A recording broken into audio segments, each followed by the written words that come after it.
Welcome back to clean news Rajasthan. चलिए देखते हैं राजस्थान की 15 फटाफट बड़ी खबरों को।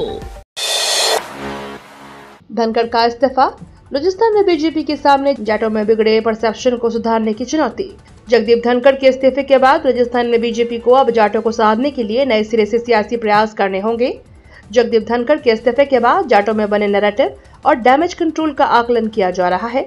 जगदीप धनखड़ हाल के वर्षों में कोई चुनाव भले न जीते हो, लेकिन जाट सियासत के परसेप्शन बनाने में अब भी सक्षम है। जगदीप धनखड़ ने जाट आरक्षण आंदोलन में प्रमुख भूमिका निभाई थी। जाटों को ओबीसी में आरक्षण देने के खिलाफ लगी याचिकाओं में धनखड़ ने लंबे समय तक वकील के तौर पर पैरवी की थी। आरक्षण आंदोलन के दौर में वे प्रमुख पैरोकार में थे। ऐसे में माना जा रहा है अब जाट नाराजगी साफ दिखाई देने वाली है। नागौरी पान मेथी को जीआई टैग मिलने की प्रक्रिया अंतिम चरण में, 4 अगस्त को अहम सुनवाई। नागौर जिले की प्रसिद्ध कृषि उपज नागौरी पान मेथी, जिसे आमतौर पर कसूरी मेथी के नाम से जाना जाता है, अब जल्द ही आधिकारिक पहचान बनाने की करीब है।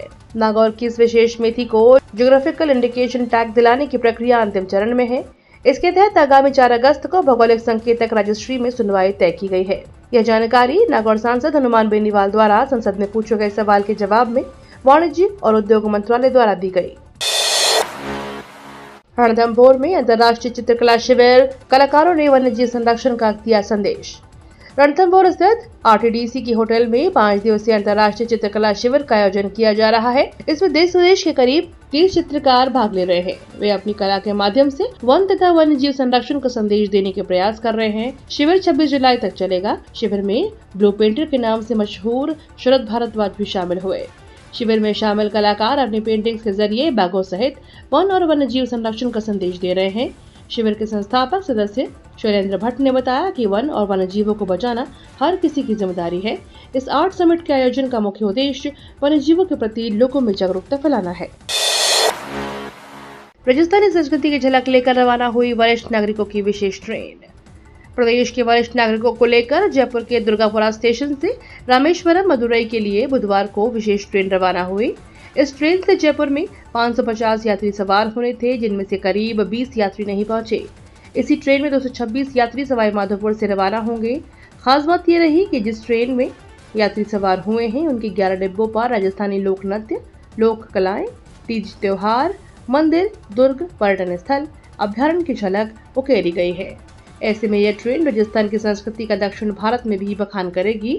ये ट्रेन वातानुकूलित कोच, आधुनिक किचन कार, बायो टॉयलेट से सुसज्जित है।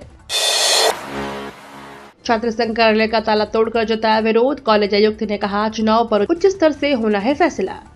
छात्र संघ चुनाव कराने की मांग को लेकर आंदोलनरत छात्रों ने जहां खाटू श्याम जी के समक्ष अर्जी लगाई, वहीं अब कोर्ट का दरवाजा भी खटखटाया है। इस आंदोलन के तहत बुधवार को एक छात्र नेता छात्र संघ कार्यालय का ताला तोड़कर उसमें घुस गया था और विरोध दर्ज कराते हुए राज्य सरकार से छात्र संघ चुनाव करवाने की मांग की। उधर कॉलेज निदेशालय ने स्पष्ट किया है कि इस मामले में सरकार के स्तर पर निर्णय होना है। सरकार से जो आदेश मिलेंगे उसके तहत आगे का काम होगा। प्रदेश में 222 से छात्र संघ चुनाव बंद हैं। उन्हें बहाल करने की मांग को लेकर राजस्थान विश्वविद्यालय इन दिनों प्रदर्शनकारियों का केंद्र बना हुआ है। छात्र नेता हर दिन अनूठे प्रदर्शन कर सरकार का ध्यान आकर्षित करने की कोशिश कर रहे हैं। भीलवाड़ा जिले के 17 बांध हुए ओवरफ्लो, खेतों में बुआई भी भरपूर। इस मानसून में जिले में भारी वर्षा हुई। इस कारण सिंचाई विभाग के तहत आने वाले 60 बांधों में से 17 ओवरफ्लो हो चुके हैं, जबकि एक बांध लबालब हो गया। साथ ही जिले से गुजरने वाली त्रिवेणी नदी तीव्र गति से बह रही है। इससे बिसलपुर बांध के लबालब होने की संभावना है। अब तक जिले में सबसे अधिक वर्षा बिचौलिया क्षेत्र में दर्ज हुई है। इस बार मानसून की अच्छी गतिविधि के कारण नदियों और तालाबों में पर्याप्त जल भराव हुआ है। जुलाई में लगातार वर्षा होने से किसानों ने खरीफ फसलों जैसे मूंग, उड़द, तिल, ग्वार, ज्वार, मक्का, बाजरा और सोयाबीन की बुआई अच्छी मात्रा में की है। भीलवाड़ा कृषि विभाग ने इस साल 4,60,000 हेक्टेयर भूमि में खरीफ फसलों की बुआई का लक्ष्य रखा था, जो अब तक लगभग पूरा हो चुका है। हालांकि कुछ क्षेत्रों में अत्यधिक वर्षा के कारण फसलों को नुकसान भी हुआ है। गहलोत ने गांधी वाटिका की अर्थव्यवस्थाओं पर लिखा मुख्यमंत्री को पत्र। राजस्थान के सेंट्रल पार्क में पूर्ववर्ती कांग्रेस सरकार के समय 80 करोड़ रुपए की लागत से बने गांधी वाटिका म्यूजियम की बदहाल स्थिति को लेकर पूर्व मुख्यमंत्री अशोक गहलोत ने मुख्यमंत्री भजनलाल शर्मा को पत्र लिखा है। हाल ही में 18 जुलाई को म्यूजियम का दौरा कर लौटे गहलोत ने पत्र में आरोप लगाया है कि यह म्यूजियम गंभीर सरकारी अपेक्षा का शिकार है।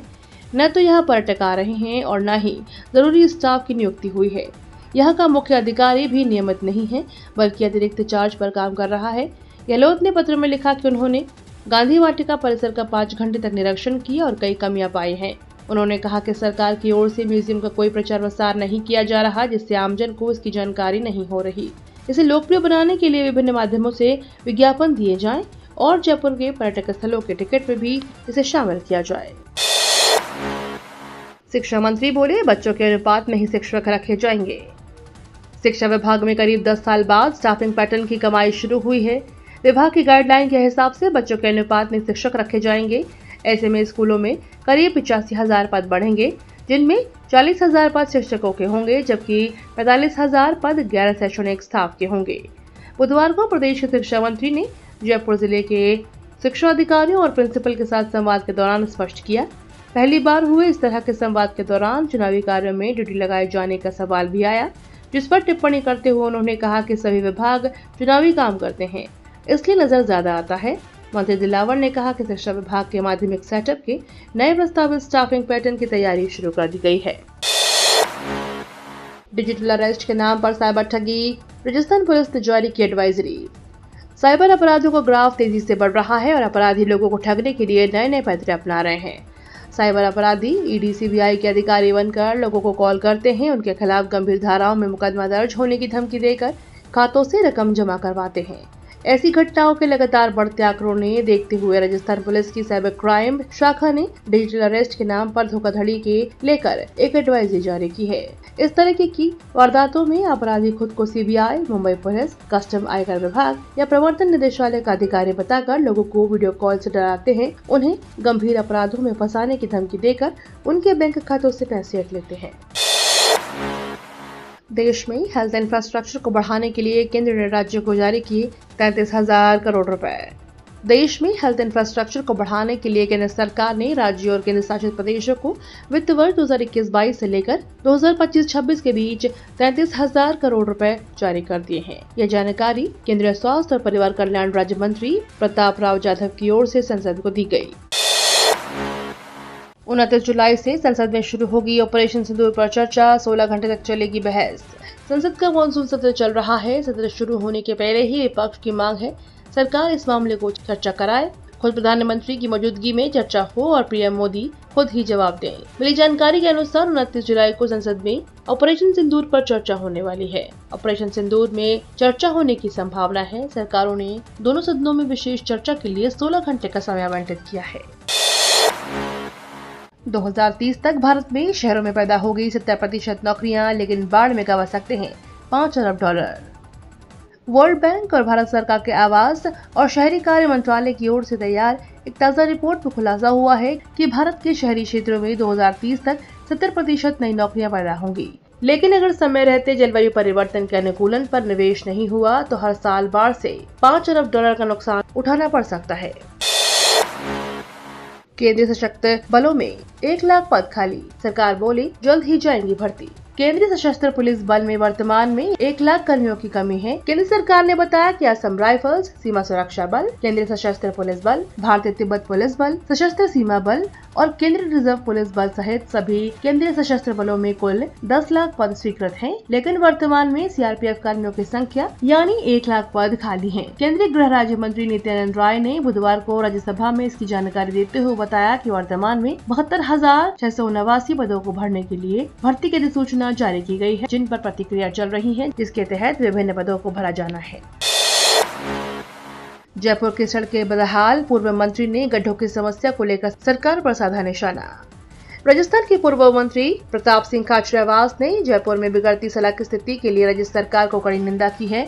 सांगानेर, विद्याधर नगर और झोटवाड़ा जैसे इलाकों में गड्ढों की गंभीर समस्या को उजागर करते हुए उन्होंने ट्रैफिक जाम और सरकार की ओर से न कोई जवाब मिलने पर नाराजगी जताई। पूर्व मंत्री खाचरियावास ने कहा कि राजधानी जयपुर के सांगानेर, विद्याधर नगर और झोटवाड़ा विधानसभा के साथ ही पूरे जयपुर के सभी विधानसभा क्षेत्र में हर गली मोहल्ले में सिर्फ गड्ढे नजर आ रहे हैं। सड़क नाम की कोई चीज नहीं है। जो सड़कें 4 महीने पहले बनी थी, उन सड़कों पर भी इतने गड्ढे हैं, सड़क ही नजर नहीं आ रही। जनता की सुनने वाला कोई नहीं।